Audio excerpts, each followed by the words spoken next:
네, 감사합니다. 어,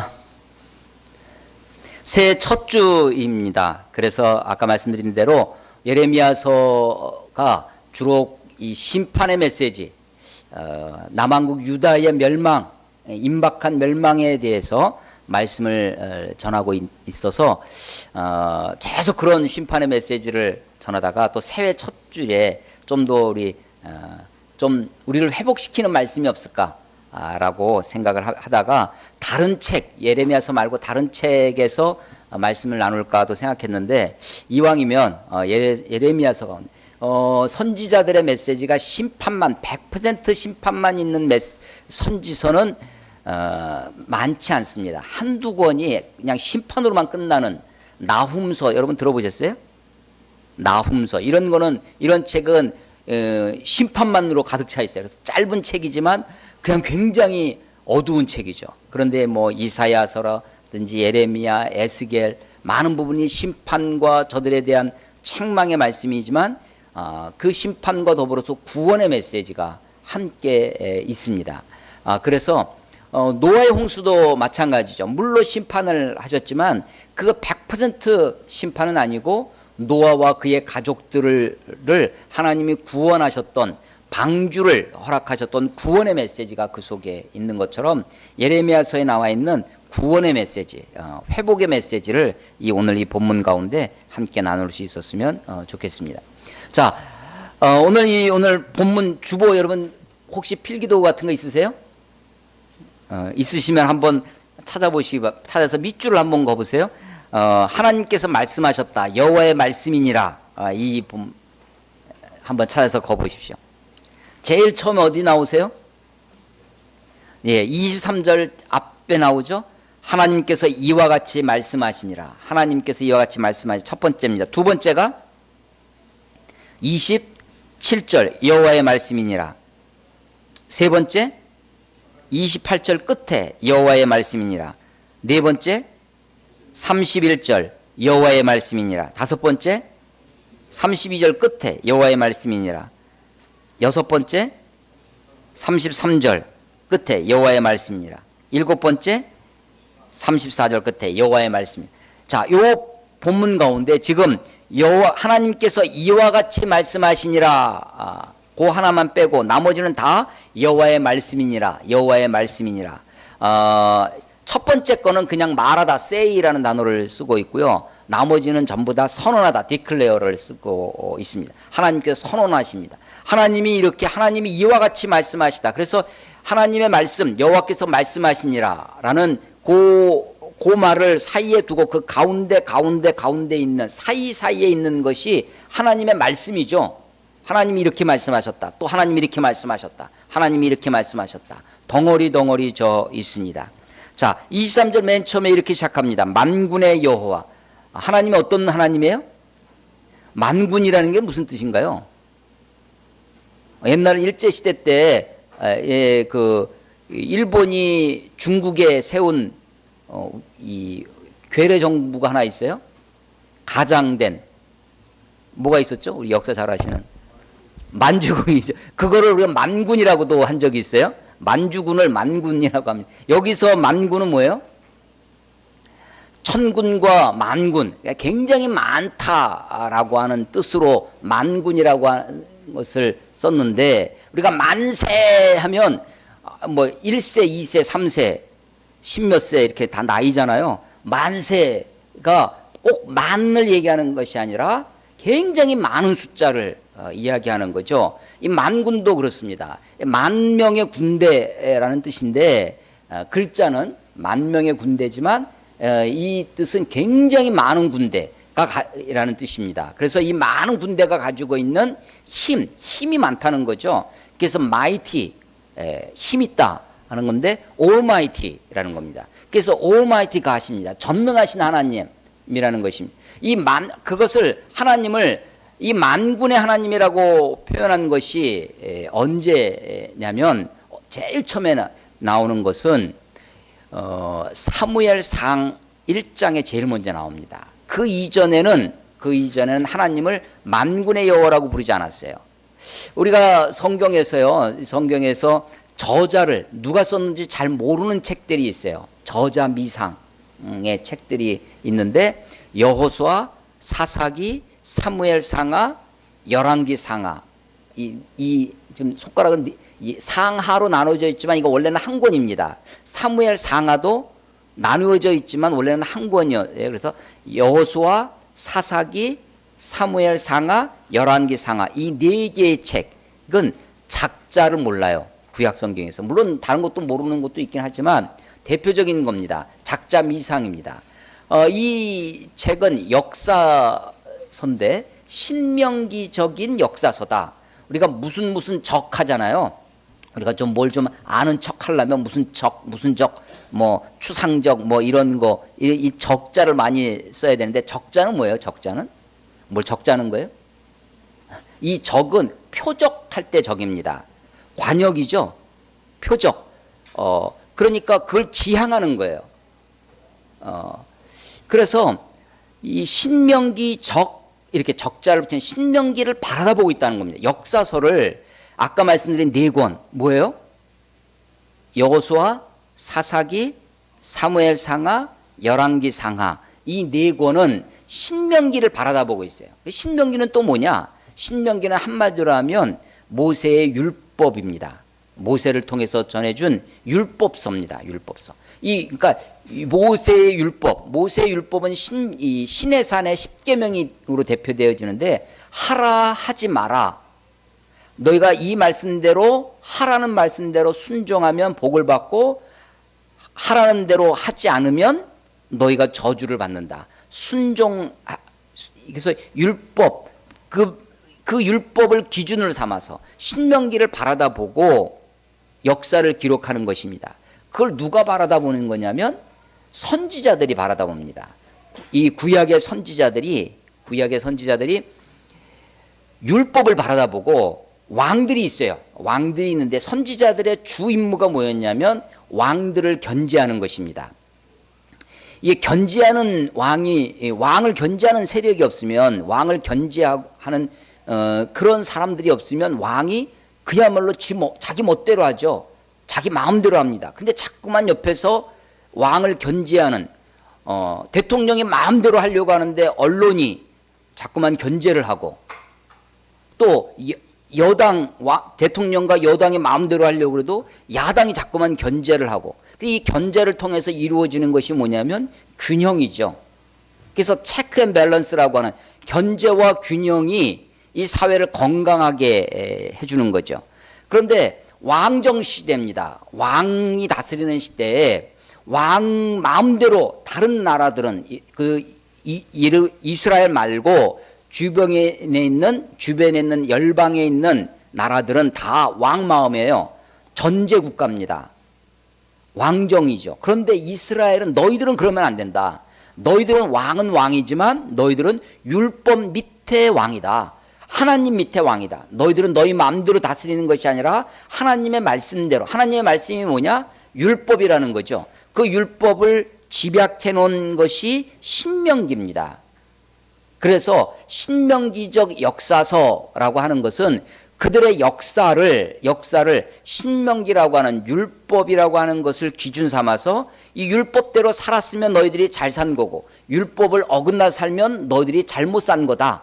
그 이야기를 누가 자꾸만 한다는 거예요? 율법을 거들먹거리면서 왕들한테 당신 율법대로 살지 않았지 않느냐고 자꾸만 옆에서 딴지 걸고 견제하는 사람들이 선지자였다는 것입니다. 그래서 여호수아, 사사기, 사무엘상하, 열왕기상하 이 네 권은 신명기적 역사서라고도 하고 이것을 또 예언서라고도 합니다. 어떤 예언서라냐면 전기 예언서, 앞에 있는 예언서라는 거예요. 뒤에 진짜 예언서가 있어요.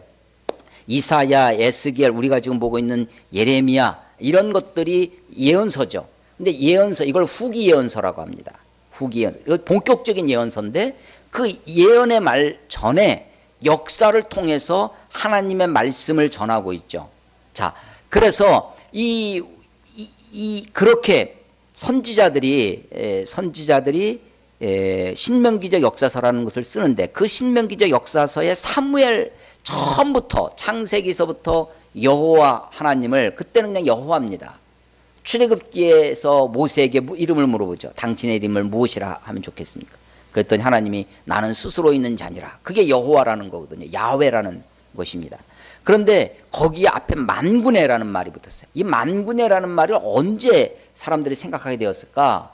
Almighty God, 전능하신 하나님이라는 것을, 그걸 만군의 하나님이라고 하는 것은, 그것은 주로 이스라엘 백성들에게 각인이 된 마음이, 그들의 생각, 하나님이 만군의 하나님이시구나 라는 것을 각인되어진 것이, 그것이 이스라엘 백성들이 나라를 만들고 왕정을, 자기 나라뿐만 아니라 그 나라가 망해서 포로로 잡혀갑니다.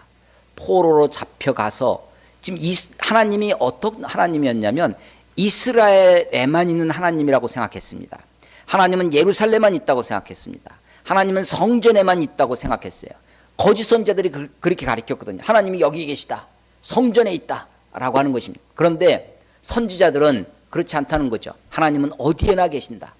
내가 포로로 잡혀갔는데, 우리가 지금 나라가 망해서 저 아수르로, 그리고 저 바벨론으로 끌려갔는데 거기에는 하나님 안 계신 줄 알았는데, 아니 하나님이 안 계셔서, 하나님 우리를 도우시지 않으셔서, 하나님이 힘이 없어서 우리가 망한 줄 알았는데, 하나님이 안 계셔서 이스라엘이 이렇게 패망해서 이렇게 포로로 잡혀가고, 내가 하는 일마다 이렇게 고통과 고난과 어려움으로 점철되는 것이, 하나님이 안 계시거나 계셔도 힘이 없거나 계셔도 나 같은 거는 돌아보지도 않는 사랑이 없는 하나님이거나 그렇게 생각했는데, 아니 내가 아수르로 잡혀갔는데, 내가 바벨론으로, 그발강가로, 티그리스 강으로 그렇게 잡혀왔는데 하나님이 여기에도 계시는구나 라는 것을 그들이 알게 됩니다.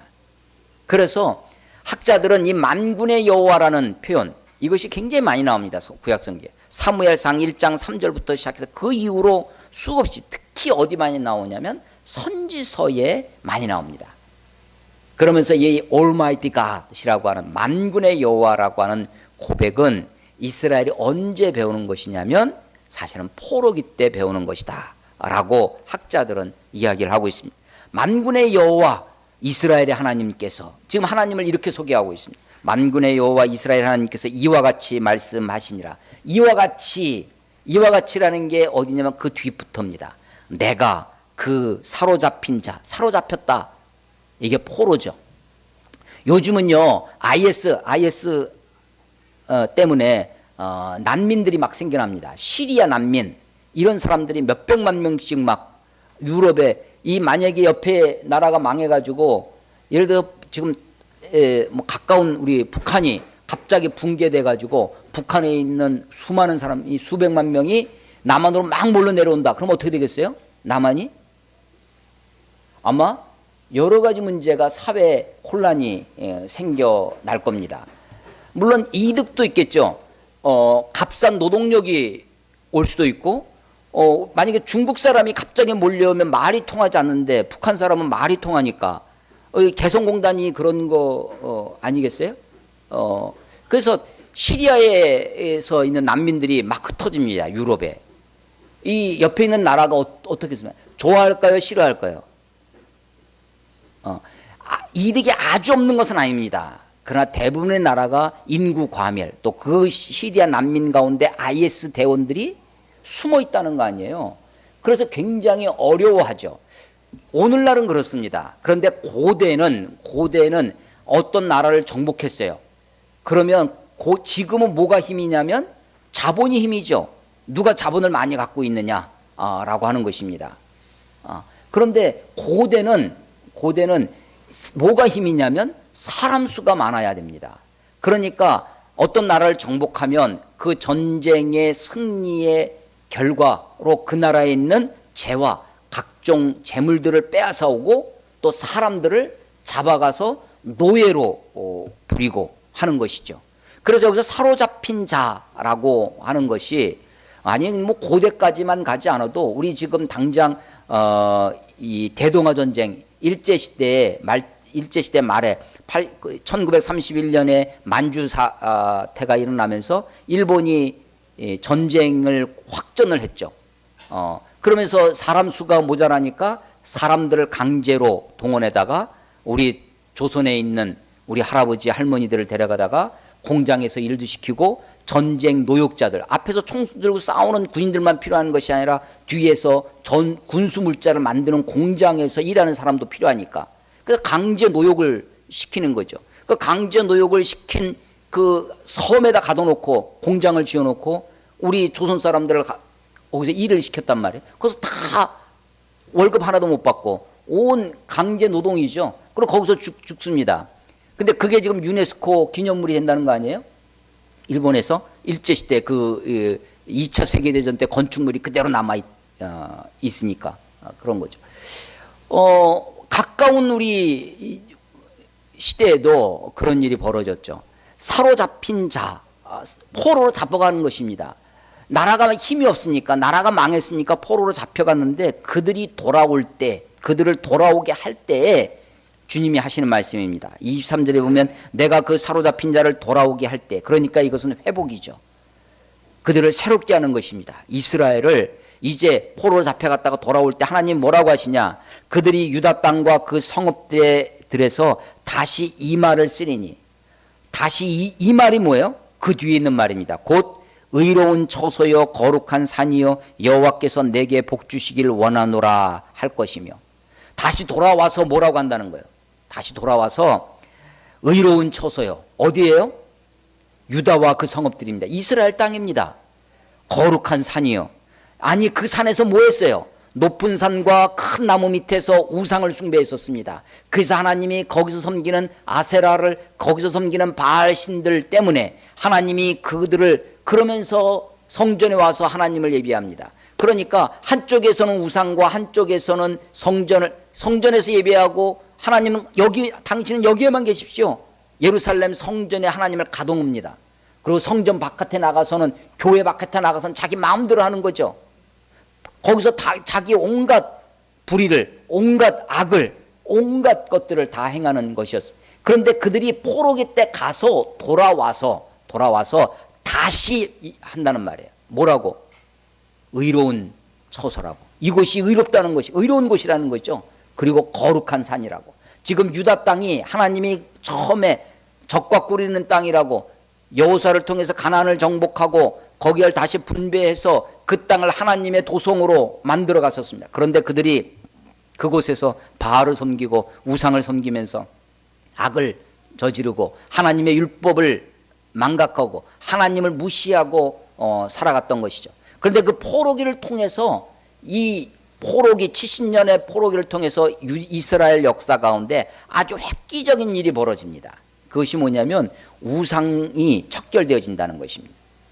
여러분, 신약이 와서 포로기 시대 다음에 이제 신구약 중간기 있고 신약이 오는데요. 신약에서 예수님이 우상 때문에 신약 성서에 마태, 마가, 누가, 요한 사복음서에 가나안 땅에서, 이스라엘 땅에서 우상을 척결해라, 우상에 대한 말씀이 있습니까?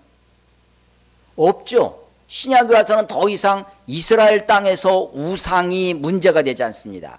예수님 시대의 문제는 뭐였냐면, 이제 그 율법, 하나님의 말씀을 문자적으로 지키는, 또 자기가 지키는 척하는, 하나님의 말씀을 다 지킬 수가 없잖아요. 그런데도 모르고 나 다 지켰다고 뻥치는 위선적인 바리새인들, 하나님의 말씀을 위선적으로 지키는 서기관들과 바리새인들과의 긴장이 복음서에 나와 있지, 복음서는 우상 이야기가 더 이상 없어지죠. 바울이 이제 전도 여행을 떠나서 사도행전에 가면 다른 나라에 가서 보니까 아데미 상이라든지 그리스의 신전이라든지 이런 우상, 다른 종교가 문제가 있죠. 이스라엘 땅에서는 우상이 척결됩니다. 자, 그래서 다시 그들이 돌아와서, 사로잡혔던 자가 돌아와서 다시 이야기를 한다는 거예요. 뭐라고? 하나님이 원래 계획하셨던 대로 의로운 처소여 거룩한 산이요. 이스라엘 땅이 그렇게 된다는 것입니다. 여호와께서 내게 복 주시기를 원하노라. 여호와께서 내게 복 주시기를 원하노라. 떨어져도 괜찮아요? 예.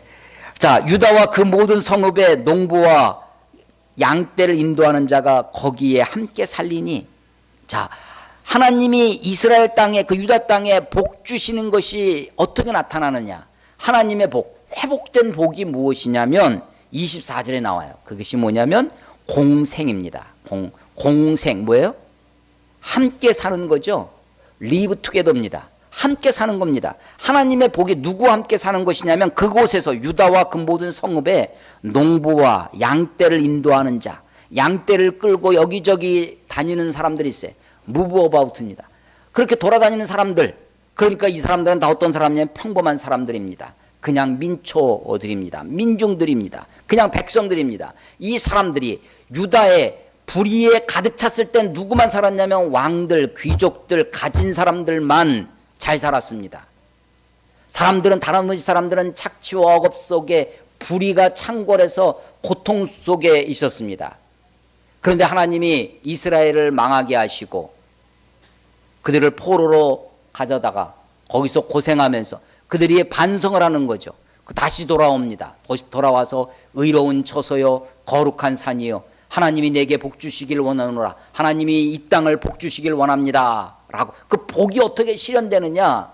그 유다 땅에 농부들과 양떼를 인도하는 자들, 그냥 평범한 목동들이 그들과 함께 사는 것입니다. 이 함께 사는 것이 복입니다. 공생이 복입니다. 근데 함께 살지 못하게 하는 것이 있어요. 우리가 이념으로 나눕니다. 너희들은 안 되겠다. 지역으로 나눕니다. 너희들은 안 되겠다. 학벌로 나눕니다. 자기 어떤 사회적인 수준으로 사람들을 자꾸만 나누는, 그래서 이 옳은 정치, 올바른 정치, 좋은 정치는 뭐냐면 사람들을 아우르는 정치가 좋은 정치죠. 누가 나라를 잘 다스리는 거냐? 백성들을 아우르는 것. 그래서 정치의 기능은 통합에 있습니다. 자기가 다스리는 나라에 통치가 미치는 에 있는 사람들이 그 모든 사람을, 가진 자나 못 가진 자나, 학벌이 있는 사람이나 못 없는 사람이나 어떤 지역이든지 그것이 내 통치 영역에 있는 사람들이라면 그들을 하나로 묶을 수 있는 것, 그게 뭐예요? 함께 사는 거죠. 함께 사는 거. 공존, 공용입니다. 공생입니다. 공생입니다. 그래서 복이 뭐냐? 복이 의로운 처소요 거룩한 산에 하나님이 내게 복 주시기를 원하노라. 그 복이 어떻게 실현되냐면 그 유다 땅의 농부들과 양떼를 끌고 여기저기 돌아다니는 그 목동들이 함께 사는 것입니다. 거기에 함께 사는 겁니다. 여기 있는 분들이 당장 서울 삼성동에 가서 살기는 쉽지 않겠죠? 한남동은 더 어려울까요? 한남동 같은 데 가보면 그 한 일 가구, 한 주택이 막 담이 막 한참 높고 막 그러잖아요? 거기에 함께 살 수 있어야 됩니다. 함께. 이게 축복입니다. 그런데 이게 되는 이유가 뭐냐? 25절. 이는 하나님이 내가 그 피곤한 심령을 상쾌하게 하며 모든 연약한 심령을 만족하게 하였기 때문이다 하시기로, 이렇게 말씀하셨다는 거예요. 그래서 23절에 이와 같이 말씀하시니라. 뭐라고 말씀하셨냐? 내가 그 사로잡힌 지를 돌아오게 할 때부터 25절에 만족하게 하였음이라 까지입니다.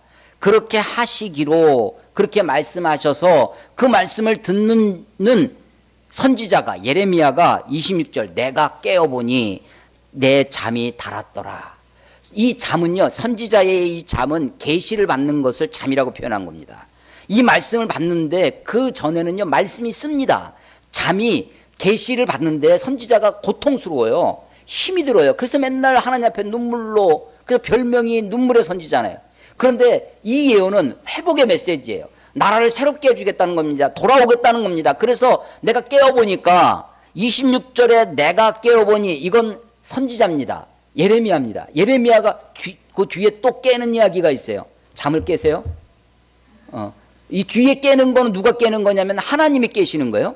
26절에 내가 깨니는 선지자가 깨는 겁니다. 내가 깨어보니 내 잠이 달았더라. 예, 하나님의 말씀을 읽었는데 이 말씀이 계시의 책이잖아요. 이 말씀이 내게 달아. 아니 이런 것뿐만 아니라 말씀만 단 게 아니라 실제로 우리의 잠이 좀 달았으면 좋겠습니다. 이 잠을 달게 자는 것도 참 축복입니다. 잠을 못 자는 사람들의 고통을 여러분 아십니까? 불면증. 여러분 제가 이제 그 개인적으로 상담하는 몇몇 사람들이 있는데 참 오랜 세월 이렇게 참 근데 그 사람들의 특징 중에 하나가 잠을 못 잡니다. 잠을 잘 자는 날보다 잠을 잘 못 자는 날이 1년 중에 훨씬 더 많아요. 그것만큼 고통스러운 게 없습니다. 하나님이 정말 사랑하는 자에게 잠을 주신다고 시편에 말씀하신 것처럼 정말 이 선지자가 내가 깨어보니 잠이 달았더라라고 이야기를 하는 거죠. 그런데 이 회복의 메시지가 이런 이스라엘이 회복되게 되어지는 데는 25절에 피곤한 심령을 상쾌하게 하고 연약한 심령을 만족하게 하였기 때문이다라는 거죠. 그렇습니다. 이 말씀을 묵상하면서 이렇게 기도해야 되겠다. 하나님, 피곤한 심령을 상쾌하게 하여 주시옵소서. 하나님, 연약한 심령을 만족하게 하여 주시옵소서. 하나님이 하신다는 거예요. 내가 그 피곤한 심령을 상쾌하게 하고 리프레시 한다는 겁니다. 그 연약한 심령을 만족하게 satisfy 한다는 겁니다. 피곤한 심령이 상쾌되시기 바랍니다. 연약한 심령들이 만족함을 우리 주님으로부터 받기를 원합니다. 하나님의 이런 상쾌하게 하시고 만족하게 하심으로 저들이 돌아와서 함께 거하는 겁니다. 그러니까 피곤한 채로 있으니까 짜증이 나죠. 그러니까 함께 있을 수 없는 거예요. 짜증나는 사람하고요 함께 살 수가 없습니다. 이 잠언서를 여러분 읽어보시면 이 가난한 집에서 사는 것, 잔소리를 하는 아내와 사는 것보다 가난한 집에 사는 게 훨씬 더 낫다는 거죠. 짜증나게 하는 것만큼 괴롭고 힘든 것이 없죠. 피곤한 심령, 연약한 심령들 속에 그냥 바가지 긁는 소리가 연약한 심령에서 나오죠. 피곤한 심령. 하나님이 피곤한 심령을 상쾌하게 하시고 연약한 심령을 만족하게 하셔서 이스라엘을 회복시키시는 것처럼 저와 여러분들 우리 교회 가운데 이런 축복이 있기를 주의 이름으로 축원합니다. 예, 이제 하나님의 말씀이 그 선언 회복의 메시지를 좀 더 어떻게 구현될 것인가를 27절부터 말씀하십니다.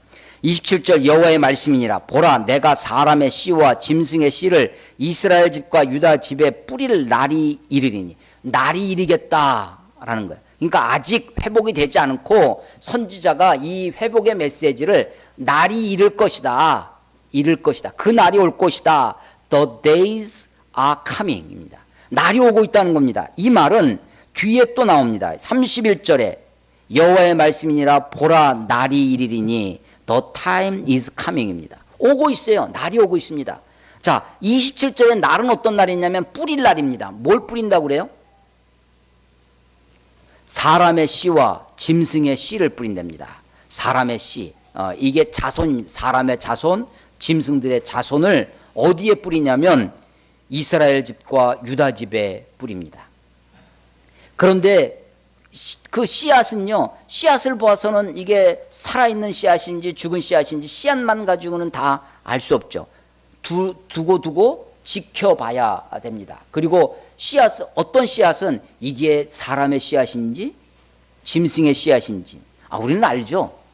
우리는 알지만 그런데 만약에 사람의 정충, 짐승의 정충을 담아서 이렇게 정액을 담아서 놓고 보면 우리가 구별할 수 있겠어요? 어떤 시험관에 놓고 본다고 하면 아마 그것도 쉽지는 육안으로 봐서는 안 될 것입니다. 그래서 자 보세요. 뿌릴 날이 옵니다. 하나님이 하시는 일이 뭐냐면 하나님이 27절에 내는 하나님입니다. 보라, 내가 사람의 씨와 짐승의 씨를 이스라엘 집과 유다 집에 뿌릴 날이 이르리니. 깨어서 누가 깨는다고 그랬어요? 여기서 깨서는 하나님이 깨는 거예요. 아까 26절에 내가 깨어보니 잠이 달았다. 이거는 선지자가 깨는 거고 28절에 깨어서 그들을 할 때 이 깨는 것은 하나님이 깨시는 겁니다. 하나님이 깨어서 그들을 뿌리 뽑으며 무너뜨리며 전복하며 멸망시키며 괴롭게 하던 것 같이 내가 깨어서 또 깨죠.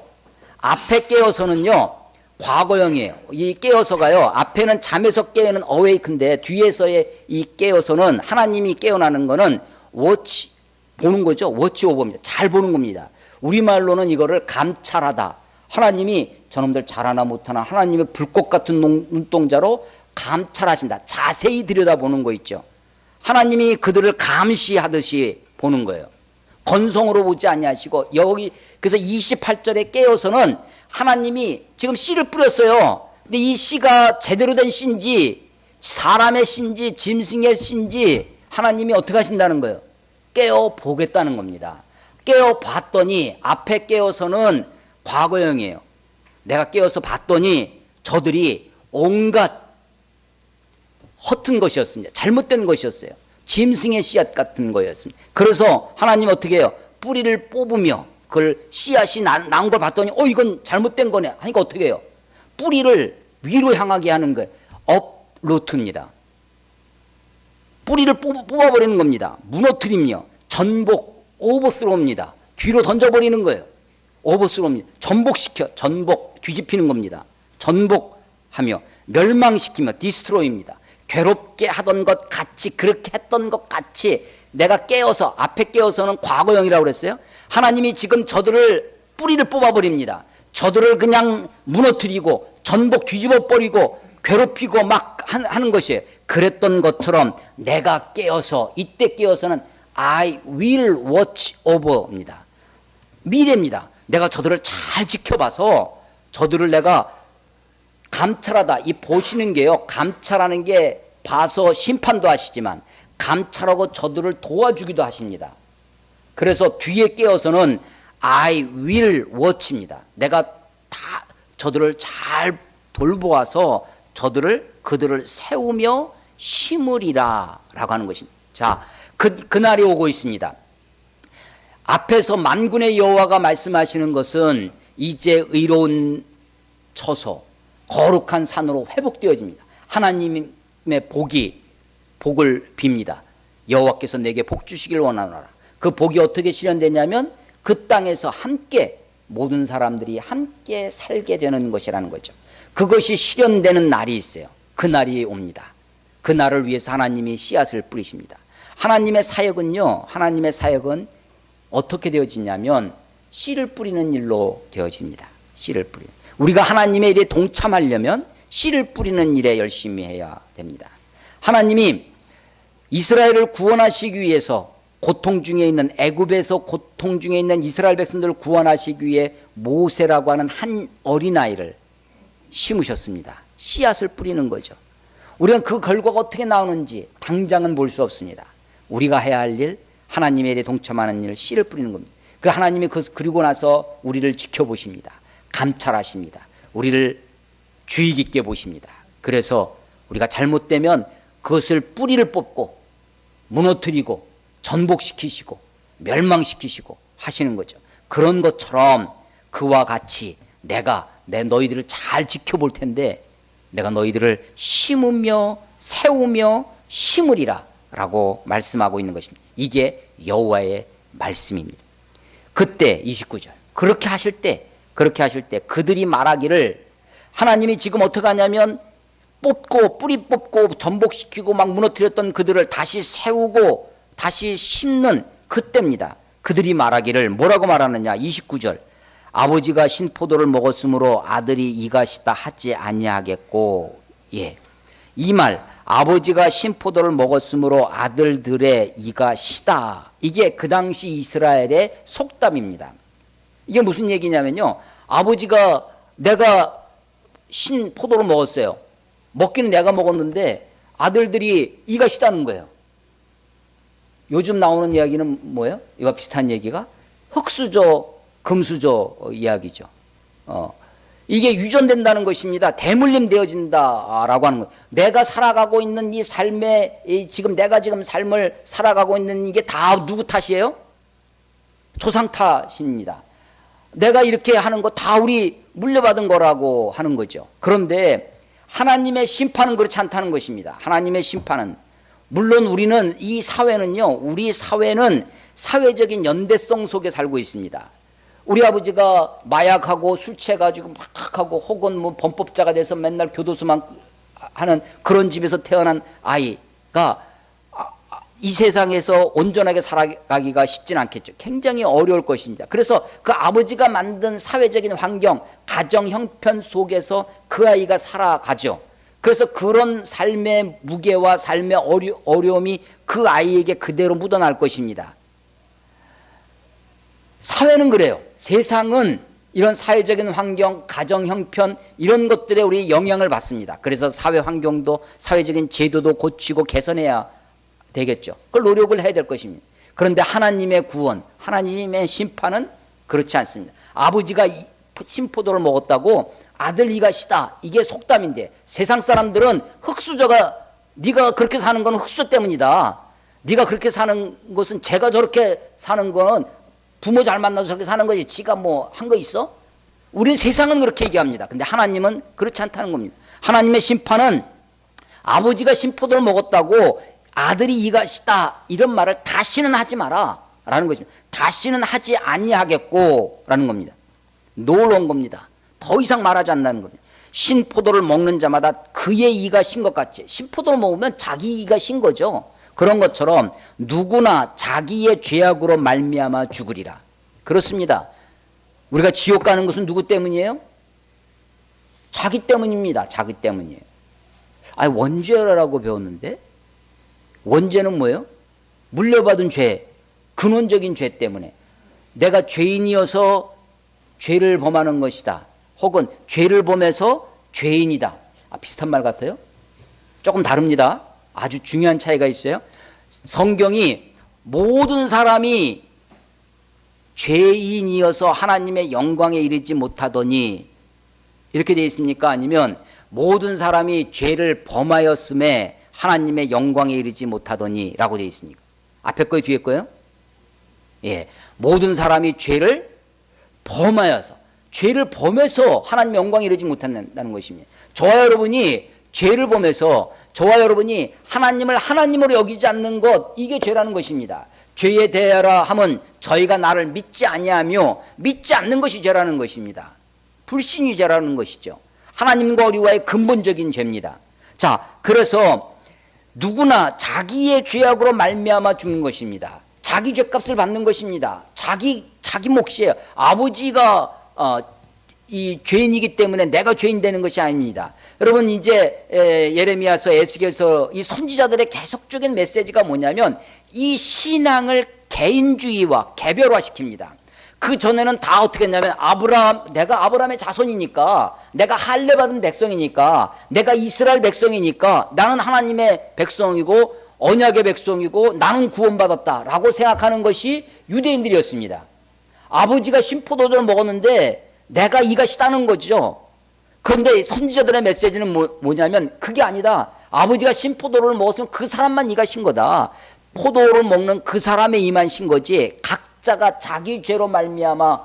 그래서 이 신앙을 집단주의에서, 이스라엘 민족적 신앙에서 선지자들의 공로가 뭐냐, 선지서의 메시지의 중심이 옮겨오는 것이 뭐냐면 그 전에는 이스라엘 민족의 공동체의 신앙, 민족의 신앙, 그냥 곁다리로 내가 거기서 태어났다는 것만으로 혈통적 유대인이면 유대인이라고 생각하는, 혈통적으로 아브라함의 자손으로 태어났으면 내가 하나님의 백성이라고 착각하고 사는 것, 거기에서부터 선지자들은 아니다. 너희 아버지가 모세라 할지라도, 사무엘이라 할지라도, 다니엘이라 할지라도 그 후손이 악을 저지르면 그 악으로 말미암아 죽을 것이고, 너희 아버지가 아무리 악인이고 추한 사람이라 할지라도 네가 하나님 앞에서 의롭게 살면 네가 그 의로 말미암아 구원을 받을 것이다.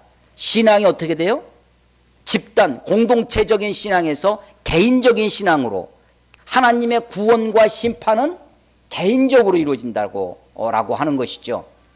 그래서 이 30절에 신포도를 먹는 자마다 그의 이가 신 것 같이 누구나 자기의 죄악으로 말미암아 죽으리라. 그래서 29절 30절은 신앙이 신포도의 이야기를 통해서 신앙이 개인적으로 이루어진다. 구원이, 심판이. 27절 28절에 내가 하나님이 씨앗을 뿌릴 때가 있다. 사람의 씨와 짐승의 씨를 뿌리는데 내가 잘 지켜봐서 저것들이 허튼 것이 나면 뿌리를 뽑아버리고 멸망시키고 전복시키고 내가 저들을 파괴해버릴 것인데 내가 잘 지켜봐서 저들이 제대로 날면 내가 잘 세우고 잘 심을 것이다. 그 멸망과 심판이 어떻게 이루어지느냐? 신포도 이야기를 통해서 집단으로 이루어지는 것이 아니라, 민족으로 이루어지는 것이 아니라, 혈통으로 이루어지는 것이 아니라 각자 개인적으로 이루어진다라고 하는 것입니다. 여러분, 이런 것은 오늘날에도 우리 이단 중에 여러분 가계 저주론 들어봤습니까? 가계에 흐르는 저주를 끊어야 된다. 너희가 예수를 믿었다고 해도 너희가 다 되는 것이 아니다. 너희 집안에, 너희 가계에 저주가 있는데 예수 믿고 구원받는 것으로 되는 것이 아니라 가계에 흐르는 저주를 끊어야 된다 라고 하는 이단입니다. 이단이에요. 가계 저주론이라고 해요. 아니, 예수를 믿어도 여전히 가난해. 예수를 믿어도 내가 질병이 있어. 예수를 믿어도 삶의 고통이 있어요. 왜 그러느냐? 너희 집안에 가계에 흐르는 저주가 있기 때문이라는 거예요. 저주가 있다. 다 거짓된 것입니다. 죄와 사망의 법에서 우리를 완전히 해방시키시는 것이 예수의 능력입니다. 주님의 구원은 우리 각자 개인적으로 이루어지는 것이죠. 그것이 신약시대뿐만 아니라 구약에도 이 메시지가 선지자들을 통해서 분명하게 우리에게 이루어지고 있다, 선포되어지고 있습니다. 31절에 여호와의 말씀이니라. 보라, 날이 이르니. 또 날이 이르죠. 그 날이 다가오고 있습니다. The time is coming입니다. 그런데 그 심판이 개인적으로 이루어진다고 그랬잖아요. 그 개인적으로 어떻게 이루어지느냐를 설명합니다. 내가 이스라엘 집과 유다 집에 새 언약을 맺으리니 이 언약은 내가 그들의 조상들의 손을 잡고 애굽 땅에서 인도하여 내던 날 출애굽 받을 때 모세를 통해서 맺은 것과 같지 아니하다는 거예요. 내가 그들의 남편이 되었어도 그들이 내 언약을 깨트렸습니다. 출애굽할 때 모세를 통해서 시내산에서 하나님과 언약을 맺었습니다. 그랬더니 시내산에서 언약을 맺고 내려오기도 전에 지금 금송아지 만들고 우상을 숭배하는 거예요. 그래서 모세가 화가 나가지고 십계명 돌판을 깨트려 버립니다. 하나님이 지금 이스라엘 백성들은 뭐라고 했냐면 내가 남편이고 너희는 아내다. 근데 이 아내들이 아내들이 이방 남자들이랑 우상 숭배하면서 부정을 저지르고 음행을 하는 겁니다. 그래서 이 언약을 깨트리는 거죠. 모세가 십계명 돌판을 깨트리듯이 언약이 깨어졌습니다. 내 언약이. 그 언약은 어디에 새겼던 것이었냐면 돌판에 새긴 것입니다. 그런데 지금 선지자가 예레미야가 이 예레미야를 통해서 하나님이 새로운 언약을 주시겠다. 자, 마지막 때에 그때 내가 너희를 회복할 때 씨를 뿌릴 날이 있을 것이다. 사람의 씨와 짐승의 씨를 뿌릴 것이다. 근데 내가 잘 지켜보고 그들 중에 잘못된 것들은 뿌리를 뽑아버리고 전복시키고, 그런데 내가 그들 잘 봐서 괜찮은 것들은 세우고 심을 것이다. 심판과 구원이 있다는 거죠. 그리고 심판과 구원은 공동체적으로, 혈통적으로, 민족적으로 되어지는 것이 아니라 개별적으로 각자가 자기의 지은 죄로 자기가 그곳으로 하나님께 구원을 받고 심판을 받게 될 것이다. 그 개인적인 구원과 심판이 어떻게 이루어지느냐? 각자에게, 개인에게, 우리들의 마음속에, 심령 속에, 우리의 마음속에 언약을 맺으시겠다는 것입니다. 모세와 맺었던 그런 언약이 아니라는 것입니다. 33절, 그러나 그날 후에 내가 이스라엘 집과 맺을 언약은 이러하니라. 곧 내가 나의 법을 그들의 손에 두며 그들의 속에 두며 그들의 마음에 기록하여 나는 그들의 하나님이 되고 그들은 내 백성이 될 것이라. 언약이 뭐예요? 나는 그들의 하나님이 될 것이라는 겁니다. 그리고 그들은 내 백성이 될 것이라는 것입니다. 남편과 아내의 관계를 맺었었는데 이 정조를 깨뜨려 버렸습니다. 이 언약이 깨졌어요. 돌에 새긴 언약, 이게 깨졌습니다. 공동체적인 이스라엘 민족과 맺었던 언약이 깨어진 거예요. 그런데 이제는 개인적으로 각자 한 사람 한 사람에게 여러분들과 제 마음 속에, 너희 속에 두겠다는 것입니다. 너희들 마음에 새기겠다는 것입니다. 이 마음에 언약을 맺으시는 거예요. 그 언약은 무엇이냐면 관계입니다. 하나님의 언약은 하나님과 우리가 어떤 관계였냐는 거예요. 관계를 맺으시겠다는 거예요. 하나님은 우리들의 하나님이 되기를 원하십니다. 여러분들이 하나님의 백성이 될 것이다 라고 하는 것이죠. 그런데 이것이 나중에 이 선지자들도 이것이 완전히 우리들에게 계시되어지진 않았습니다. 선지자들은 이 계시는요, 계시의 성격이 뭐냐면 점진적 계시죠. 이 계시가 언제 이루어지냐면 이 예레미야를 통해서 하신 이 언약이, 오늘 우리 성찬을 하면서 예수님의 피를 뭐라고 그래요? 이것은 내가 너희들과 맺은 새 언약이니. 예수님이 새 언약이라는 것입니다. 예수님이 십자가에 죽으시고 부활하고 승천하셔서 오순절 성령이 임하셔서 그 성령을 우리에게 각 사람에게 주십니다. 그래서 우리 각 사람이 하나님과 언약을 맺는 거예요. 성령을 통해서. 그래서 성령이, 우리 안에 계신 성령님이 하나님과 우리와 언약 관계를 맺는 언약의 보증. 그래서 그것을 성령이 인을 치신다. 도장을 찍어서 확인을 시켜주시는 일이 성령님의 일입니다. 그래서 보십시오. 34절. 그들이, 그 마음에 언약을 맺은 자들이, 그 마음에 새 언약을 맺은 자들이, 그들이 다시는 자기 이웃이나 형제를 가리켜 이르기를 너는 하나님을 알라 하지 아니하리니 이는 작은 자로부터 큰 자까지 다 나를 알기 때문이라. 예, 이제는요 우리 각자가 하나님을 알게 됩니다. 우리 모두가. 왜? 내 마음속에 누가 있기 때문에? 성령님이 있기 때문입니다. 우리가 하나님을 알 수 있는 가장 좋은 방법이 성령님의 인도를 받는 것입니다. 성령님이 우리들로 하여금 예수님을 알게 해주십니다. 내 안에 거하시는 하나님, 내주하시는, 내 안에 내주하시는 그 하나님의 영이신 성령님이, 사람이 하나님을 알 수가 없습니다. 근데 하나님의 영이 하나님을 알게 해주는 것이죠. 우리가 그래서 성령님으로 말미암아 예수 그리스도를 하나님으로 고백합니다. 성령님을 통해서 예수님을 주라 고백하게 되어지는 것이죠. 그래서 이 말씀은 이는 작은 자로부터 큰 자까지 다 나를 알기 때문이라. 이 비전은, 하나님을 다 알게 되는 비전은 다른 선지자들에게도 등장합니다. 이사야 11장 9절에 보면 이는 물이 바다를 덮음같이 여호와를 아는 지식이 세상에 충만할 것입니다. 하박국서 2장 14절에도 이는 물이 바다를 덮음같이 여호와의 영광을 인정하는 것이 세상에 가득함이라. 어떻게 된다는 거예요? 선지자들의 꿈, 선지자들의 비전, 선지자들이 마지막 때 종국에 가서 하나님을 아는 것이 세상에 가득해졌다는 것이. 어떻게 가득하냐? 물이 바다를 덮은 것처럼 하나님을 아는 것으로 가득 찰 것이다. 지금은요 하나님을 아는 사람과 하나님을 모르는 사람이 있습니다.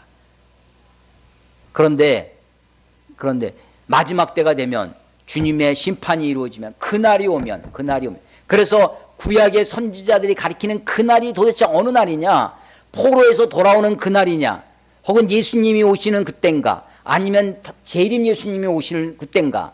이 그때가 사실은 함께 혼재해 있습니다. 그래서 다중예언이라고 그래요. 하나님이 예언자들이요 한 시대만 본 것이 아닙니다. 역사적으로 이스라엘이 포로에서 돌아온 그때만을 본 것이 아니고, 예수님이 이 땅에 예루살렘 베들레헴에서 나셔서 말구에 오신 그때만, 초림 예수님만 본 것도 아니고 재림 예수까지. 재림 예수는 마지막 종말의 때입니다. 세상의 끝입니다.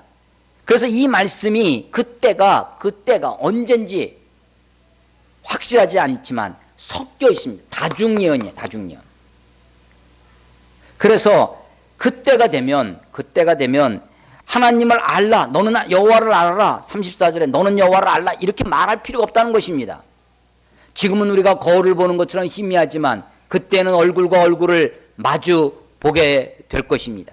마지막 때에 이런 일이 벌어질 것입니다. 하나님을 아는 지식이 물이 바다를 덮음같이 가득할 것입니다. 그때 하나님의 심판이 얼마나 공정한 심판인지, 하나님의 십자가에서 이루실 하나님의 구원이 얼마나 선명한 것인지 그때 드러날 것입니다. 지금은 생명을 살리는 생명의 냄새인지 사망의 냄새인지 냄새가 섞여 있어요. 그런데 그때는 그 냄새가 확실하게 구별될 것입니다. 하나님을 아는 지식이 가득할 것입니다. 작은 자에서부터 큰 자까지 세상 누구든지 상관없습니다. 모든 사람에게 다 나를 알기 때문이라, 하나님을 알기 때문입니다. 그 하나님을 알게 되는 것이 어떻게 이루어지느냐? 내가 그들의 악행을 사하고 다시는 그 죄를 기억하지 아니하리라. 예. 마지막 때 하나님의 심판이, 하나님의 구원이 주님의 용서로 이루어질 것입니다. 하나님의 심판이 내가 의로워서, 내가 의를 행해서 하나님이 나를 마지막에 저놈 괜찮네, 좋은 씨였군, 죄를 잘 세우고 죄를 잘 심어야 되겠다 하는 것이 아닙니다. 마지막에 구원은 무엇으로 이루어지느냐? 하나님의 전적인 용서로 되어질 것입니다. 하나님의 긍휼하심이 아니고서는 우리가 마지막 때에 살아남을 자가 아무도 없을 것입니다. 그래서 내가 그들의 악행을 사하고 다시는 그 죄를 기억하지 아니하리라. 누가 기억하지 않는 거예요? 우리가 기억 안 하는 겁니까? 하나님이 기억 안 하는 겁니까? 하나님이 기억하지 않으시겠답니다. 무엇을? 우리의 죄를. 자, 두 사람이 있어요. 한 사람은 가해자고 한 사람은 피해자입니다. 그 사이에 죄라고 하는 사건이 벌어졌어요. 누가 용서해야 됩니까? 가해자가 용서해야 하는 거예요? 피해자가 용서하는 거예요? 누가 기억을 해야 되는 겁니까? 우리가 하나님께 죄를 범했어요. 죄라고 하는 것은 하나님이 피해자죠. 하나님이 죄 때문에 상처를 받았습니다. 하나님이 지금 죄 때문에 고통을 받았어요. 하나님이 우리를 용서해 주시고 하나님이 기억하지 않으신다는 거예요. 내가 그래 나 용서받았지. 그래 나 다 잊어버렸어. 내가 기억하지 않겠다. 가해자가 기억하지 않는 것, 가해자가 용서받았다고 떠드는 것은, 그것은 의미가 없죠. 무슨 말씀인지 이해되십니까? 예. 여러분, 옛날에 몇 년 전에 나왔던 미량이라고 하는 영화가 있습니다. 자기 아들을 죽인 학원, 이 살인범이죠. 학원 원장이 자기 아이를 죽였어요. 유괴해가지고 돈을 요구하다가 죽입니다. 그런데 이 엄마가 이 아이를 죽인 그 사람을, 그러고 너무나 괴로워서 그때 교회를 다닙니다. 그리고서는 교회들은 말씀대로 그 사람을 용서해 주려고 교도소를 면회를 찾아갑니다. 면회를 갔는데 놀라운 일이, 이 사람이, 가해자 살인범이 너무나 얼굴이 평화로운 거예요. 그리고서는 자기가 이 교도소 안에서 예수를 믿게 돼서 하나님이 나를 다, 지금 이 사람은 그 피해자 엄마가 용서해 주려고 마음을 먹고 갔는데 이 살인범이 자기가 먼저 얘기하는 거예요. 하나님이 다 용서해 주셨습니다. 그걸 듣는 순간 그 엄마는 어떻게 되는 거예요? 아니, 나는 용서해 줄 기회마저 상실했다. 누가 도대체 용서해 준다는 말이냐? 하나님이 다 용서해 줬다. 이 사람 앞에, 이 엄마 앞에 내가 당신 아들을 죽였습니까? 하면서 이 엄마한테 사죄를 해야 될 거 아니에요. 정말 무릎을 꿇고 너무나 잘못했다고, 내가 죽일 놈이라고 그렇게 용서를 구해야 될 거 아니에요. 근데 용서는 구하지 않고 어떻게 해요? 내가 하나님이 나를 다 용서해 줬으니 나는 이제 죽어도 천국 갑니다 하고 자빠져 있는 거죠. 그러니까 이 여자가 완전히 거기서 기독교를, 교회를, 도대체 용서의 메시지가 도대체 뭐냐는 거죠. 이청준이라고 지금 돌아가신 분인데, 이청준의 소설의 벌레 이야기라는 단편을 영화한 것이 미량이라고 하는 영화입니다. 여러분 꼭 다시 한번 보시고, 단편 굉장히 얇은 책이에요. 한 40페이지 정도밖에 안 돼, 40~50페이지밖에 안 되는 단편이니까 한번 보십시오. 벌레 이야기. 원제는 벌레 이야기입니다. 아니, 내가 벌레 같은 그런 존재 아니에요? 하나님 나를 용서해 주지 않으시면 내가 어떻게, 물론 그렇죠. 하나님이 나를 용서해 주셔야 되죠. 그런데 하나님의 용서를 믿고 그것을 빙자해서 내가 세상 앞에 부끄러움 없이 살아가. 그냥 그러고 사는 거예요. 그 용서가 용서입니까? 여러분, 위안부 일이 지금 이슈화 되고 있습니다. 누가 가해자입니까? 누가 피해자예요? 누가 기억하지 않아야 됩니까? 누가 용서해야 되는 거겠어요? 누가 용서를 구해야 되겠습니까? 그 상처를 지우려고, 그것을 없애려고 할 것이 아니라 기억하지 아니하리라. 하나님이 피해자이신, 그 죄 때문에 상처를 받으신 하나님이 우리의 죄를 기억지 아니하신답니다. 우리의 죄를 다 사해 주신다고 말씀하시고 있는 것이죠.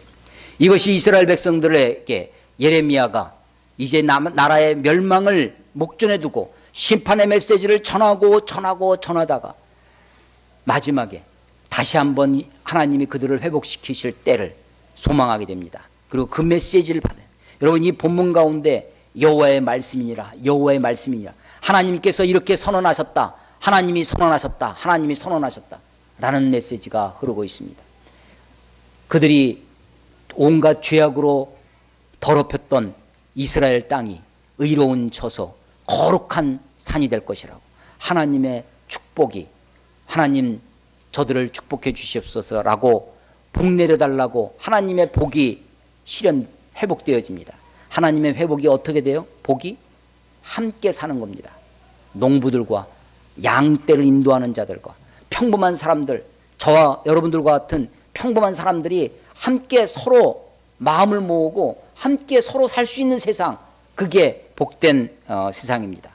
하나님은 그것을 이루기 위해서 씨앗을 뿌리십니다. 그리고 그것을 지켜보신 하나님이 깨어서 보고 계세요. 졸고 계시는 하나님이 아니십니다. 우리가 어떻게 살아가고 있는지, 하나님이 내가 뿌린 씨앗이 잘 자라고 있는지, 하나님은 뽑고 멸망시키고 전복시키신 하나님이시지만 세우시고 심으시는 하나님이시기도 합니다. 이 심판과 구원은 아버지 핑계 댈 거 없습니다. 금수저 흙수저 탓할 것이 아닙니다.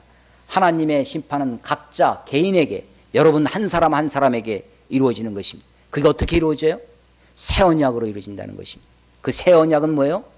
돌판에 새겨지는 것이 아닙니다.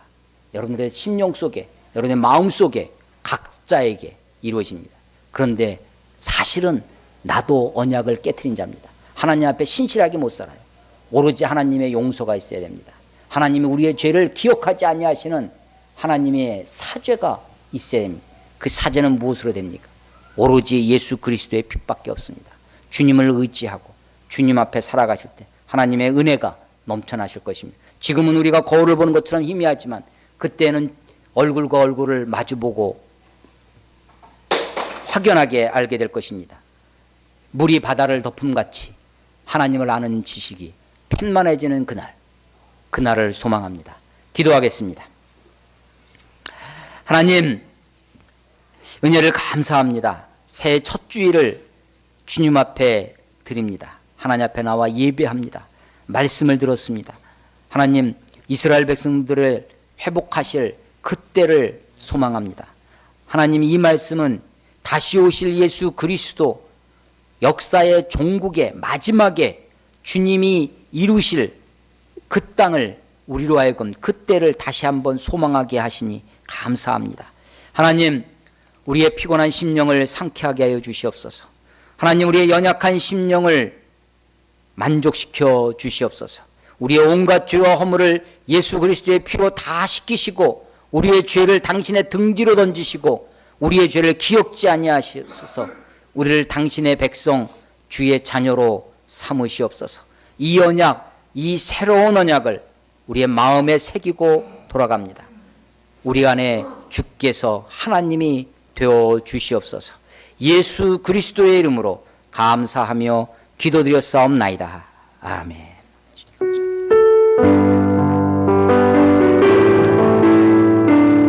주님 말씀하시면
이제는 우리 주 예수 그리스도의 은혜와 그 아들을 우리에게 보내주셔서 우리를 구원하여 주시는 아버지 하나님의 크신 사랑하심과 우리 안에 내주하셔서 감동, 감화하시며 깨닫게 하시며 하나님을 알게 하시는 성령님의 역사가 주 앞에 나와 예배하며 다시 하나님과 새 언약을 맺는 새 언약의 새 백성이 되기를 소원하는 하나님의 사람들 머리 위에 이 나라와 이 민족 특별히 율전 지역 위에 지금부터 영원토록 함께 하시기를 간절히 축원하옵나이다. 아멘.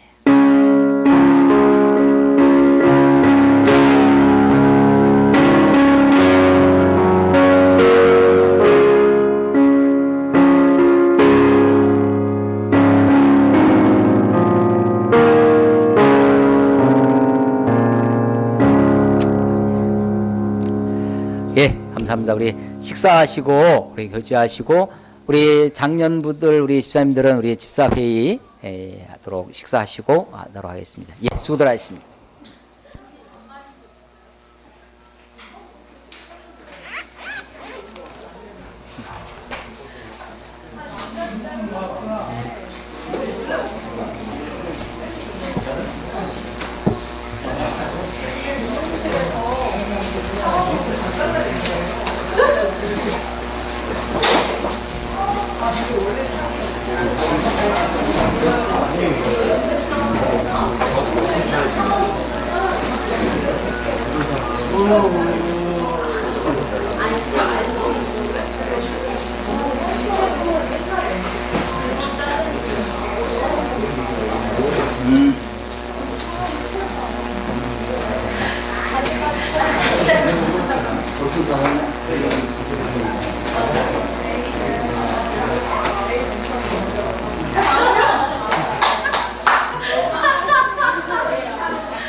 있는 거 아니야 이거? 강규리는 납치. 빨리 들어와.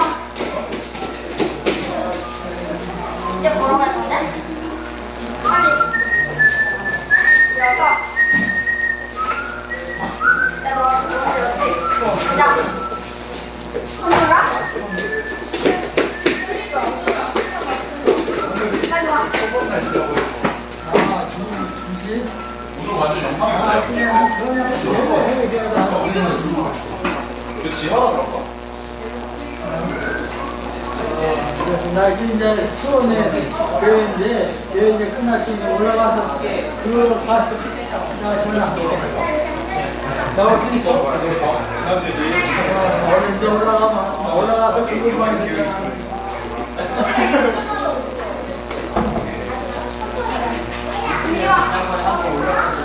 가자. 그냥 다 아니야.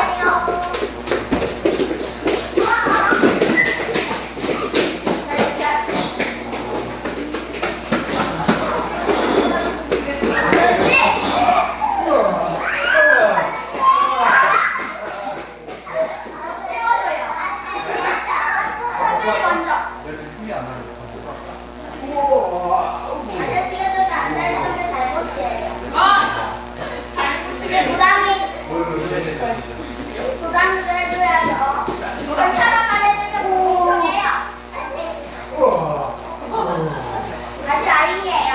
이번에 딴 걸로 해줘야 돼요. 아,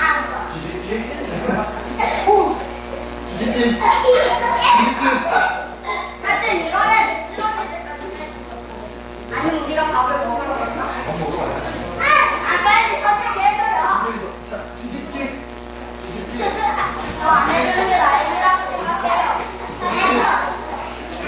사람이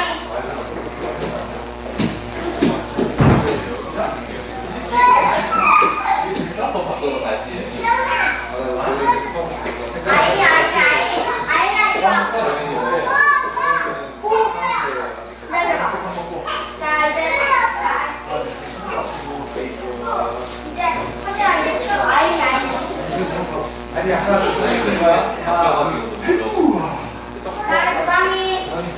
아니야, 소리야. 너 다음 달이야, 다음 달.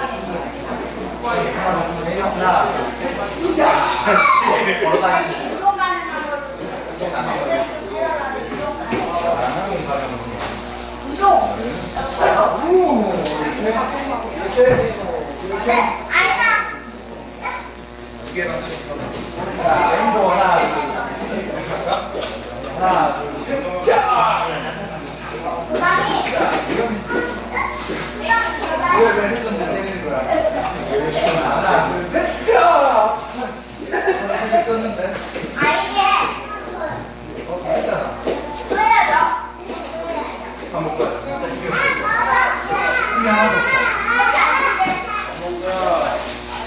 자, 이제 밥 먹으러 가자. 진짜. 가자. 재밌었냐? 이제 빨리 가자.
어제는 좀 그냥 있어서 뭐 오늘 많이